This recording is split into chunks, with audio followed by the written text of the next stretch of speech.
ষষ্ঠ শ্রেণীর দ্বিতীয় পর্যায়ক্রমিক মূল্যায়নের পূর্ণমান 50-এর সময় 1 ঘন্টা 40 মিনিটের একটি ইংরেজি প্রশ্নপত্র। এই পর্বে শেয়ার করা এই ইংরেজি প্রশ্নপত্রটিকে খুব ভালোভাবে প্র্যাকটিস করো। যাদের 4 আগস্ট 2026-এর দ্বিতীয় পর্যায়ক্রমিক মূল্যায়ন রয়েছে, তোমরা নিঃসন্দেহে উপকৃত হতে পারবে। ইংরেজি এই প্রশ্নপত্রের প্রথম সিন পার্ট দেওয়া রয়েছে এবং এই সিন পার্ট পরবর্তী এখানে তোমাদের নাম, রোল এবং সেকশন লেখার জায়গা রয়েছে। সিন পার্টের পরবর্তী টিক মার্ক অর্থাৎ সঠিক উত্তরটি মাথায় টিক চিহ্ন দাও, 1 নম্বরের 3টি দেওয়া রয়েছে। বিদ্যাগে রয়েছে 2 নম্বরের 2টি টি ফলস, তার সঙ্গে সাপোর্টিং স্টেটমেন্ট দিতে হবে। টি ফলস নির্বাচনের জন্য 1 এবং সাপোর্টিং স্টেটমেন্ট লেখার জন্য নির্ধারিত 1 নম্বর। ঠিক তার পরবর্তী সিদ্ধাগে রয়েছে কমপ্লিট দ্য ফলোয়িং সেন্টেন্স, অর্থাৎ এক কথায় বলা যায় শূন্যস্থান পূরণ। এটা তোমাদের সম্পূর্ণটা ওপরে সিন পার্ট থেকে খুঁজে নিয়ে লিখতে হবে। 3 দাগের এই শূন্যস্থান পূরণটিকে খুব গুরুত্ব সহকারে প্র্যাকটিস করো। 1 নম্বরের 3টে তোমাদের পরীক্ষার ক্ষেত্রে এসেছে এই প্রশ্নপত্রতে। তো যারা বাংলা পরীক্ষা হয়ে গেছে, কেমন হলো আজকেকার বাংলা পরীক্ষা অবশ্যই কমেন্ট বক্সে লিখে জানিও। আর কোন সাবজেক্টের প্রশ্নপত্র দেবো তাড়াতাড়ি কমেন্ট করো। এবং ষষ্ঠ শ্রেণীর প্রশ্নপত্রের ডির দাগে 2টো কমপ্লিট সেন্টেন্স রয়েছে, ফলোয়িং কমপ্লিট সেন্টেন্স অ্যান্সার দা, যেটা সিন পার্ট থেকে সম্পূর্ণ পার্টটাকে খুঁজে নিয়ে অ্যান্সার তোমাদেরকে এখানে করতে হবে। ঠিক তার পরবর্তী 2-এর দাগে রয়েছে রিড দ্য পোয়েম, অর্থাৎ একটা কবিতার এখানে সিন পার্ট তুলে ধরা রয়েছে। এই পার্টটিকে অত্যন্ত গুরুত্ব সহকারে পড়বে, ভালোভাবে বুঝবে, তারপর অ্যান্সার লেখার চেষ্টা করবে।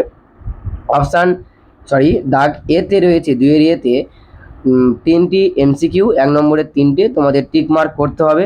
বিদ্যাগে রয়েছে কমপ্লিট দ্য ফলোয়িং সেন্টেন্স, এখানে শূন্যস্থান পূরণের প্রথমের দিকে কিছুটা দেওয়া রয়েছে, বাকিটা ড্যাশ দেওয়া রয়েছে। তোমাদের ওপরের যে পোয়েমের সিন পার্ট সেখান থেকে খুঁজে নিয়ে তোমাদেরকে অ্যান্সার করতে হবে।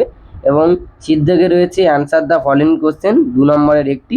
এখানে তোমরা চেষ্টা করবে এই যে প্রশ্নটা, এখানে এই প্রশ্নটির উত্তর লেখার ক্ষেত্রে নিজে উত্তর তৈরি করবার একটু চেষ্টা করবে, এবং যাদের ক্ষেত্রে একেবারে এটা পসিবল হবে না, তোমরা অতি অবশ্যই উপরের পার্টটাকে খুঁজে একটু বুঝে উত্তর লিখবে। এবং ষষ্ঠ শ্রেণীর প্রশ্নপত্রের 3 নম্বরের এই পেজটিতে রয়েছে গ্রামাটিক্যাল পার্ট, যেখানে ফিল ইন দ্য ব্ল্যাঙ্কস দেওয়া রয়েছে, আর্টিকেল প্রিপোজিশন যুক্ত করে ব্ল্যাঙ্কসটিকে পূরণ করতে হবে। 1 নম্বরের 3টে দেওয়া রয়েছে। ঠিক তার পরবর্তী রয়েছে fill in the blanks with appropriate preposition, এখানে প্রিপোজিশন যুক্ত করে 1 নম্বরের 3টে গ্রামার কমপ্লিট করতে হবে। ঠিক তার পরবর্তী কাইন্ড অফ সেন্টেন্স, কী ধরনের সেন্টেন্স সেটা বাক্যটা পড়ে তোমাদেরকে অ্যান্সার করতে হবে। 1 নম্বরের 5টা খুব গুরুত্বপূর্ণ পার্ট এটি।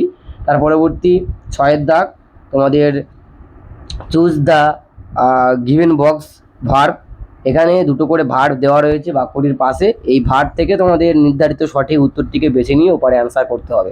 1 নম্বরের 3টে দেওয়া রয়েছে, এখানে তোমরা শূন্যস্থানটা পূরণ করবে। ঠিক তার পরবর্তী মিনিংফুল অপোজিশন ওয়ার্ড বসিয়ে বাক্য দুটিকে পূরণ করতে হবে, ওয়ার্ড দুটিকে, 1 নম্বরের 2টি। এবং 8-এর দাগে রয়েছে 1 নম্বরের 2টি মিনিংফুল সেন্টেন্স, অর্থাৎ 2টো লেটার দেওয়া রয়েছে, সেটাকে ইংরেজিতে বাক্য রচনা করতে হবে। খুব গুরুত্বপূর্ণ কিন্তু একটি প্রশ্নপত্র, একেবারে পার্ট ধরে ধরে তোমাদের সামনে শেয়ার করবার চেষ্টা করছি। যারা চ্যানেলে নতুন, ঝটপট চ্যানেলটিকে সাবস্ক্রাইব করো পরবর্তী এমন কিছু গুরুত্বপূর্ণ প্রশ্নপত্র পেয়ে যাওয়ার জন্য। ঠিক তার পরবর্তী রাইটিং স্কিল 4 নম্বর পেজে রয়েছে 9-এর দাগে সেলর হ্যান্ড ইজ ফ্রেন্ড, প্রথমেই পড়ে গেছে প্যারাগ্রাফ, খুব গুরুত্বপূর্ণ একটি প্যারাগ্রাফ। তার পরবর্তী ওয়ারে পড়েছে একটি প্যারাগ্রাফ রাইটিং, যেখানে রয়েছে দ্য রিভার নীল। এই 2টি প্যারাগ্রাফের মধ্যেই তোমরা যেটা পারবে সেটার পরীক্ষায় অ্যান্সার করে আসার চেষ্টা করবে। এবং যদি কোনো কারণের জন্য পরীক্ষায় এই 2টো লিখতে অসুবিধা হয়, তো আমি তোমাদেরকে বলবো সিন পার্ট ধরে কিছুটা নিজেদের মতন করে বানিয়ে লিখে আসলেও সেখানে 2-3 নম্বর পাওয়া যায়। পরবর্তীতে কোন প্রশ্নপত্র নিয়ে ভিডিও বানিয়ে দেবো তোমরা কমেন্ট করো, আমি ভিডিও দেওয়ার আসার চেষ্টা করছি।